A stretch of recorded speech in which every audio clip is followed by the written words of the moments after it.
이사야 41장 8절에서 9절까지 말씀을 다 같이 봉독하겠습니다. 그러나 나의 종 너 이스라엘아, 내가 택한 야곱아, 나의 벗 아브라함의 자손아, 내가 땅 끝에서부터 너를 붙들며 땅 모퉁이에서부터 너를 부르고 내게 이르기를 너는 나의 종이라. 내가 너를 택하고 싫어하여 버리지 아니하였다 하였노라. 아멘. 인사 나누겠습니다. 오늘은 참으로 좋은 날입니다. 우리 모두에게 좋은 일이 일어납니다.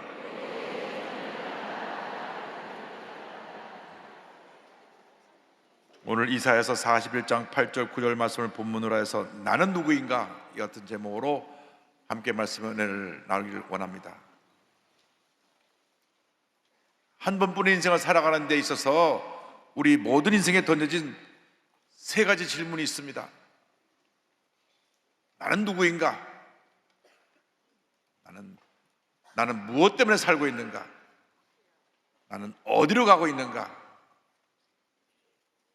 이 인생의 3대 질문에 대한 분명한 답을 갖고 살아야 되는 것입니다. 이상의 철학자들이 이 문제에 대한 답을 주지 못합니다.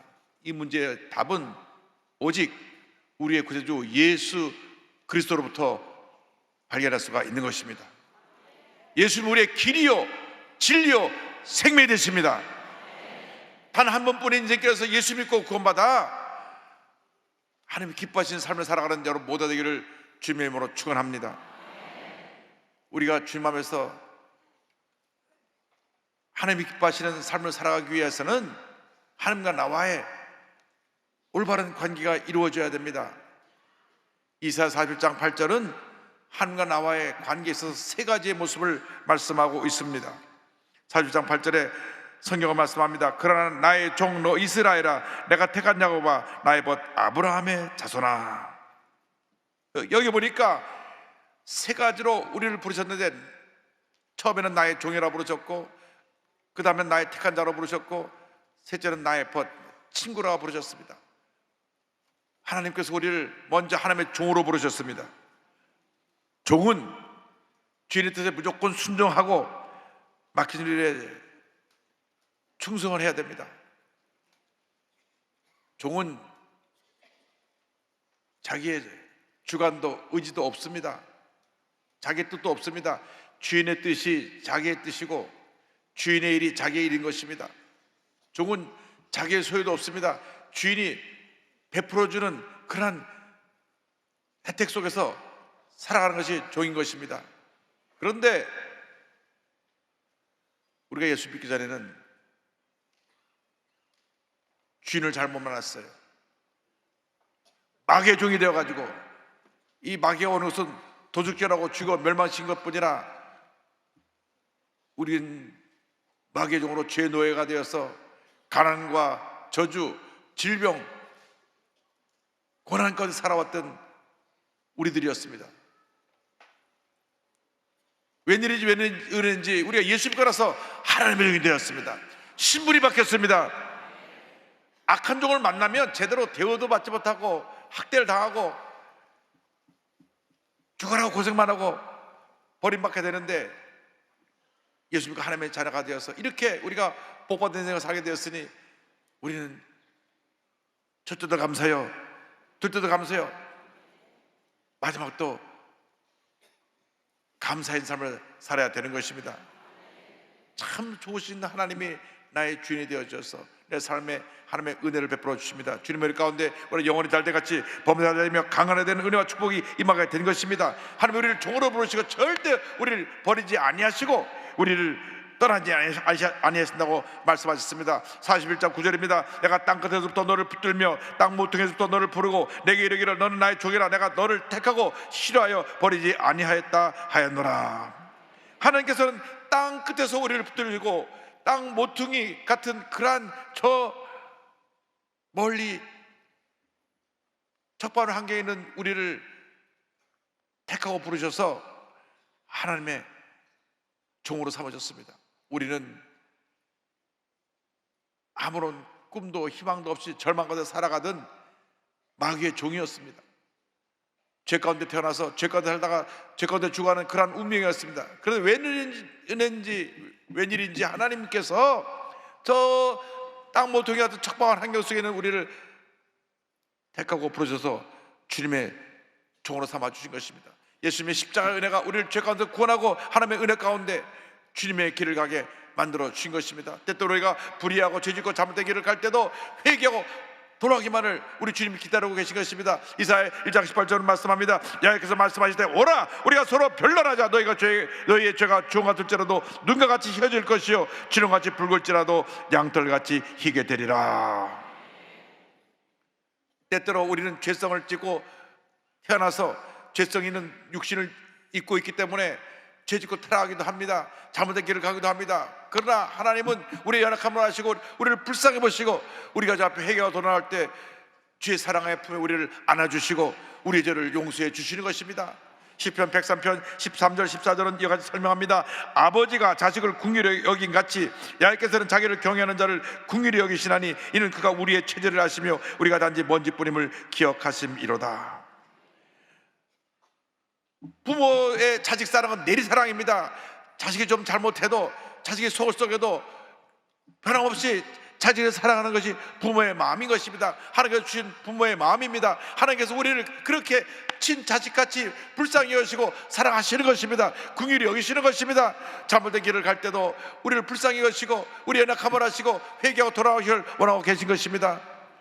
우리가 문제를 만나고 어려움 처할 때 세상 사람들은 다 나를 버리고 떠나도 우리 하나님은 절대 우리를 버리고 떠나지 아니하십니다. 우리 곁에 계셔서 우리를 돌봐주시고 우리와 함께 하시고 우리의 인생을 은혜의 길로 축복의 길로 인도해 주시는 것입니다.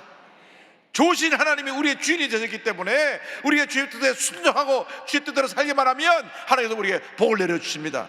그러므로 우리는 하나님의 종된 자로서 주의 말씀에 순종하고 맡긴 일에 충성 헌신 봉사하는 우리 모두가 되어야 할 것입니다. 우리는 하나님의 종으로서 맡긴 사명을 잘 감당해야 됩니다. 여러분의 일이 아니라 이제부터는 내가 종으로서 하나님의 일을 하고 있다는 것을 잊지 않게 되기를 바랍니다. 예수 믿기 전에는 내가 내 일을 하고 살았지만은 예수를 믿고 난 다음 이제 내가 하는 일은 우리의 주인 되신 하나님의 일을 하는 것입니다. 그래서 학교에서 가르치는 선생님은 하나님의 일로서 가서 학생을 가르치는 것입니다. 이렇게 찬양을 부르는 찬양의 대원들은 하나님의 주신 재능을 갖고 주님을 찬양하는 것입니다. 의사가 병을 고친 것은 하나님께서 일을 하는 것입니다. 하나님의 주신 그러한 의술로서 병을 고치는 것입니다. 나가서 비즈니스를 크게 하는 분들은 하나님의 일을 크게 하는 것입니다. 크게 사업을 성공시켜서 많은 수입을 가지고 선한 일을 많이 하도록 하나님께서 복을 부어 주시는 것입니다. 직장에 있는 사람들은 직장에서 열심히 일을 하는 것이 하나님의 일인 것입니다. 직장에서 성실하게 일해서 모든 사람에게 인정받는 사람이 되어야 됩니다. 왜? 하나님의 사람이기 때문에, 하나님의 일을 하기 때문에. 가정주부가 집에서 밥을 해도 하나님의 일인 것입니다. 하나님의 주신 사명을 알고 이 밥을 통하여서 온 가족이 건강을 유지할 수 있게 만드는 것이, 그것이 하나님의 종으로서 하는 일인 것입니다. 그러므로 절대로 우리는 하나님의 종이라는 것을 잊지 말고 맡긴 사명 최선을 다하는 여러분 모두가 되기를 주님의 이름으로 축원합니다. 세계 대학생 선교 CC 창설자 빌 브라이트 박사님이 계십니다. 이 빌 브라이트 박사님은 세계 대학생 선교의 창립자로서 20세기 위대한 크리스찬 지도자 가운데 한 분으로 꼽힙니다. 그의 헌신을 통해 수많은 영혼들이 주님께 돌아왔는데 특히 사형리라고 하는 수책자는 누구에게나 익숙한 전도책자입니다. 사형리와 영화 예술 등을 통하여서 전 세계 1억 5천만 이상이 주님께로 돌아왔습니다. 어느 날 미국 세들백교 리고렌 목사님이 빌 브라이트 박사님에게 이렇게 물었습니다. 브라이트 박사님, 왜 하나님은 당신을 사랑하시고 당신의 삶에 그렇게 많은 복을 주시는 걸까요? 빌 브라이트 박사가 대답했습니다. 젊었을 때 나는 하나님과 계약을 했습니다. 나는 계약서에 오늘부터 빌 브라이트는 예수 그리스도의 종이다 라고 썼지요. 계약서에 사인한 이후로 나는 평생 그 계약에 충실하려고 무진장 애를 썼습니다. 하나님의 종으로서 사명 감당할 때 하나님께서 큰 복을 내려주신 것입니다. 세계적인 복음자 빌리 그레이엄 목사님이 빌 브라이트 박사에 대해서 이렇게 말했습니다. 빌 브라이트 박사는 전 세계를 복음화하는 큰 사명을 가진 사람이었습니다. 그는 우리 주님께 신실하고 온전하였으며 헌신된 사람이었습니다. 브라이트 박사의 삶과 사역은 저에게 큰 영감을 주었고 우리들에게 큰 축복이 되었습니다. 한평생 살아온 동안 사람의 종이 되지 말고, 물질의 종이 되지 말고, 세상 권력의 종이 되지 말고 하나님의 종이 되어서 하나님이 기뻐하시는 일을 감당하는 여러분 모두가 되기를 주님으로 축원합니다. 하나님께 인정받은 자가 되면 그 삶은 형통하게 되는 것입니다. 둘째로 하나님께서 우리를 하나님의 택한 자라고 부르셨습니다. 이사야 40장 8절을 말씀합니다. 그러나 나의 종 너 이스라엘아, 내가 택한 야곱아, 나의 벗 아브라함의 자손아. 이스라엘 백성은 하나님의 택한 백성입니다. 이스라엘 백성이 뭐 잘난 것이 있어 그들 택한 것이 아닙니다. 그들은 허물투성이었고 목이 곧은 백성이었습니다. 아주 작은 민족이었습니다. 그런데 하나님이 일방적으로 이스라엘 백성을 택해서 너는 나의 택한 족속이라고 그렇게 그들을 하나님의 백성으로 삼으신 것입니다. 신명기 7장 7절 보면 이 같은 말씀이 나옵니다. 여호와께서 너희를 기뻐하시고 너희를 택하심은 너희가 다른 민족보다 수요가 많기 때문이 아니니라. 너희는 오히려 모든 민족 중에 가장 적으니라. 아주 작은 민족인데 그들을 택했습니다. 신명기 10장 15절입니다. 여호와께서 오직 내 주장들을 기뻐하시고 그들을 사랑하사 그들의 후손인 너희를 만민 중에서 택하셨음이 오늘과 같으니라. 그들을 기뻐하시고 사랑하셔서 무조건 택하셔서 오늘 여기까지 이르게 하셨다고 성경은 말씀하고 있습니다.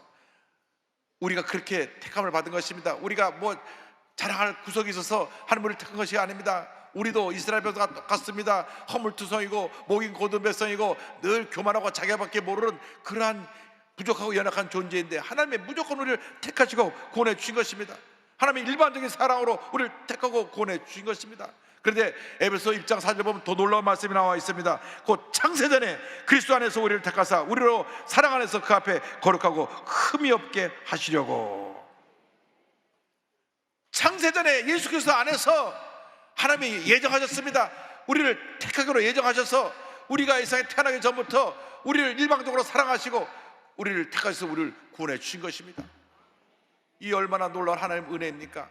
이스라엘 백성이 430년 동안 애굽에서 종살이 하다가 하나님의 은혜 가운데 그들이 구원받아서 해방되어 약속의 땅 가나안에 간 것처럼 우리가 죄 가운데 살고 있는 우리를 예수의 십자가 보혈로 통해서 구원해 주시고 우리를 저 하나님의 백성 천국으로 인도해 주시는 것입니다. 이 놀라운 은혜도 우리는 감사해야 됩니다. 우리가 예수님을 알아낸 다음 우리 일생이 감사의 일생이 되어야 됩니다. 첫째도 감사해요, 둘째도 감사해요, 마지막도 감사인 것입니다. 성숙한 신앙인들은 감사의 삶을 삽니다. 그러나 믿음이 없는 사람은 쉽게 불평하고 원망합니다. 불평하고 원망하는 한 우리는 하나님의 축복 속에 들어가지 못합니다. 왜 똑같이 예수 믿는데 저 사람은 저렇게 잘 되고 복을 많이 받느냐? 그것은 그 삶의 태도인 것입니다. 감사의 태도, 절대긍정의 태도에 하나님께서 복을 내려주는 것입니다.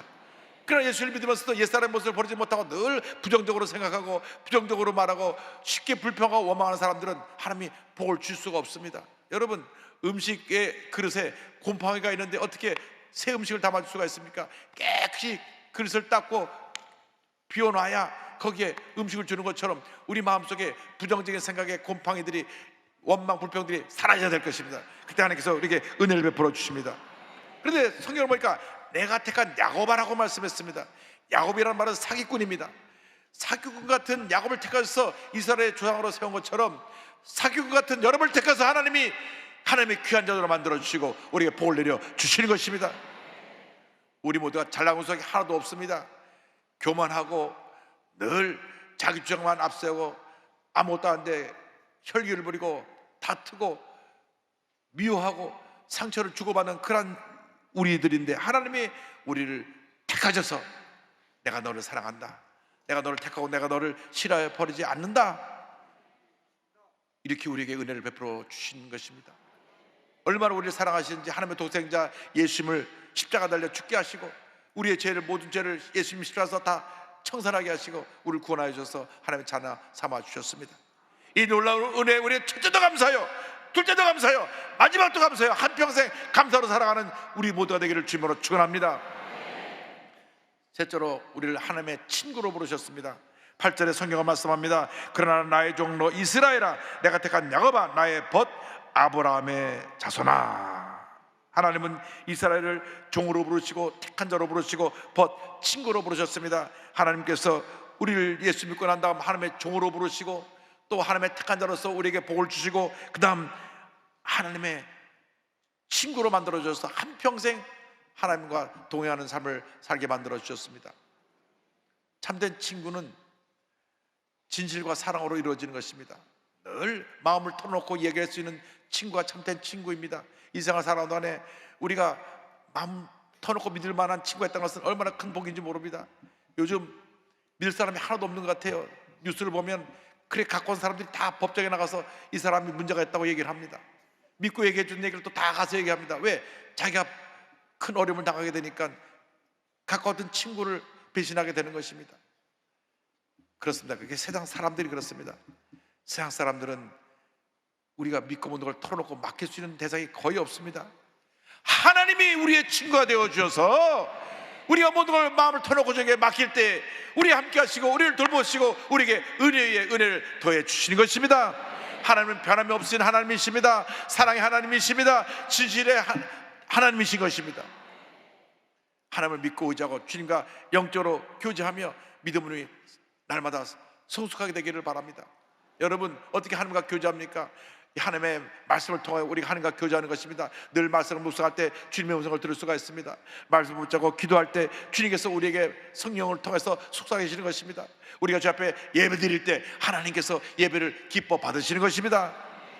때때로 차가 막혀서 늦게 올 수도 있고 주차하다 늦게 올 수도 있고 또 아침에 늦게 일어나 준비하다가 교회를 늦게 올 수도 있지만 하나님은 언제나 예배 시간 전에 와서 우리를 기다리고 계십니다.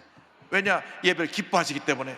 여러분의 찬양을 기뻐 받으시는 것입니다. 여러분의 기도를 기뻐 받으시는 것입니다. 여러분의 예배를 기뻐 받으시는 것입니다. 기뻐 감사로 예배드릴 때 하나님께서 하늘을 여시고 복의 복을 우리에게 부어 주신 것입니다. 기도와 감사와 찬양으로 주께 영광 드리는 여러분 모두가 되기를 주님의 이름으로 축원합니다. 에베소 6장 18절을 말씀합니다. 모든 기도와 간구를 하되 항상 성령 안에서 기도하고 이를 위하여 깨어 구하기를 항상 힘쓰며 여러 성도를 위하여 구하라.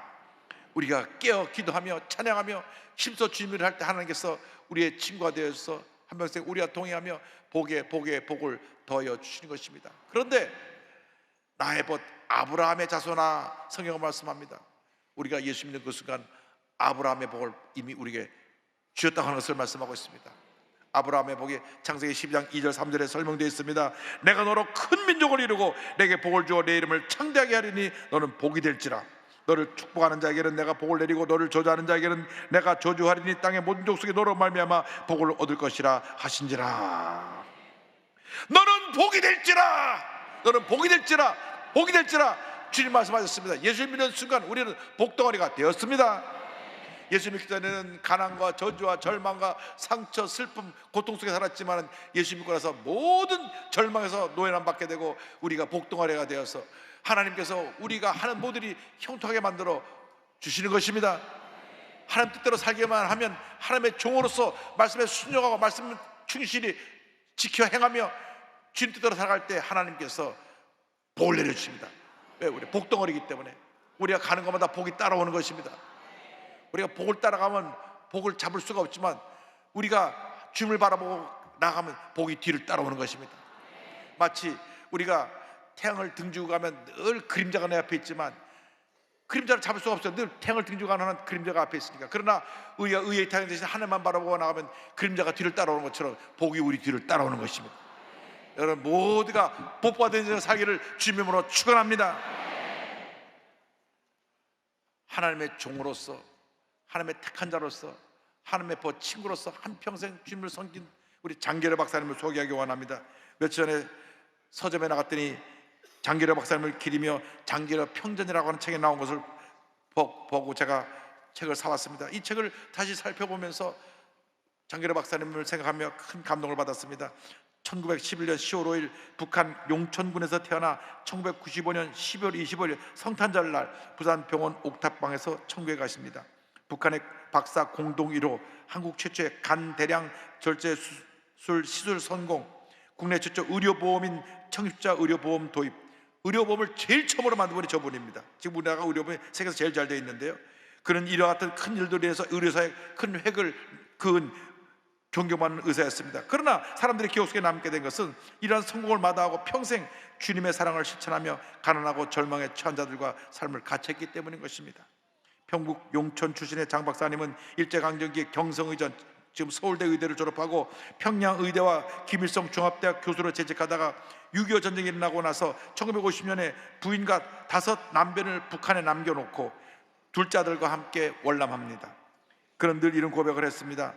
의사를 한 번도 못 보고 죽어가는 가난한 사람들을 위해 뒷산 바위돌처럼 항상 서 있는 의사가 되고 싶다. 그는 그 소망대로 부산 영도에 천막을 치고 행리여 병자와 전쟁 고아들을 무료로 진료하며 섬겼습니다. 하루에 100여 명씩 환자들이 몰려들었습니다. 전기불도 들어오지 않은 곳에서 촛불을 켜면서 응급수술을 했습니다. 환자에게 청기기를 대고 기도하면서 하나님, 내가 오진하지 않고 바로 진단해서 치료할 수 있게 해달라고 기도했습니다. 가난한 환자가 치료비를 내지 못하니까 자신의 월급으로 대신 내주기도 하고, 겨울에는 자기 돈을 내서 추워 떠는 환자들에게 내일을 사서 입혔습니다. 어느 날 한 환자가 다 치료받았는데 퇴원을 하지 않고 있어서 왜 퇴원하지 못했나 했더니 치료비가 없어서 퇴원을 못하고 있는 것을 보고, 내가 뒷문 열어놓을 테니까 밤에 도망가라고 야반에 뒷문을 열어서 그를 내보내주기도 했습니다. 이러한 청민한 삶과 타인을 위한 인술로 부산 시민상, 대한의학회 확술상, 국민은장, 막사의 사회상, 호암상 등을 수상합니다. 1976년에는 청십자병원을 설립하여 무료 진료에 나서는 등 초인적 봉사의 삶을 살았습니다. 뇌경색으로 반신이 마비될 때까지 무이천 치료를 다니기도 했습니다. 20평 남짓한 병원 옥탑방에서 홀로 지내며 가족을 고려하면서도 정부가 가족 상봉계를 마련해 준다고 하니까 나는 혼자 특혜받는 것을 원치 않다 거절하고, 허름한 옥탑방에서 주님께 부름받을 때까지 환자를 돌보다 그는 천국에 가셨습니다. 춘원 이광수의 소설, 유명한 소설 사랑이라고 하는 소설인데 거기 주인공 안빈이 바로 장 박사님을 모델로 한 것입니다. 춘원 선생께서 장 박사님에게 당신은 성자가 아니면 바보요 라고 말하기도 했습니다. 그때 이 장 박사님이 이렇게 말했습니다. 바보라는 말을 들으면 그 인생은 성공한 것입니다. 그리고 인생의 승리는 살아가는 자에게 있습니다. 바보처럼 살았지만 하나님께 인정받는 삶을 살았습니다. 장기라 박사의 손자 장여고 씨는 할아버지께서 항상 하나님의 말씀을 묵상하는 생활 속에서 모든 것을 하나님 뜻대로 한다는 신념을 가셨다고 기억하며 할아버님을 이야기했습니다. 그가 죽기 전에 내 비석에는 주님을 섬기다 간 사람이라고 꼭 써달라고 그래서 본인의 뜻에 따라 주님을 섬기다 가신 분이 여기 잠들다, 이렇게 비문에 적혀져 있습니다. 하나님이 이 장 박사님과 한평생 함께 하셨습니다. 하나님의 종으로 택한 자로서, 하나님의 친구로서 이렇게 귀한 삶을 감당하신 장기려 박사님의 헌신을 통하여 많은 영혼들이 구원받고 치료받고 변화되어서 위대한 하나님의 사람으로 거듭났습니다. 여러분, 절대로 이 세상 살아온 동안 부정적인 생각에 사로잡혀 살지 말고 주님 앞에서 내가 택한 받은 자다, 내가 하나님의 사람이다, 하나님이 나와 함께 하신다, 이 놀라운 은혜에 감사하며 하나님의 영광을 나타내며 살아가는 여러분 모두가 되기를 주님의 이름으로 축원합니다. 축원합니다. 축원합니다. 기도하겠습니다. 사랑과 은혜와 자비가 무한하신 하나님 아버지, 하나님의 종으로, 하나님의 택한 자로서, 하나님의 친구로 한평생 주님과 동행하며 하나님의 영광에 살아가는 저희 모두가 될 수 있도록 은혜 내려 주옵소서. 예수님의 이름으로 기도 올리옵나이다. 아멘.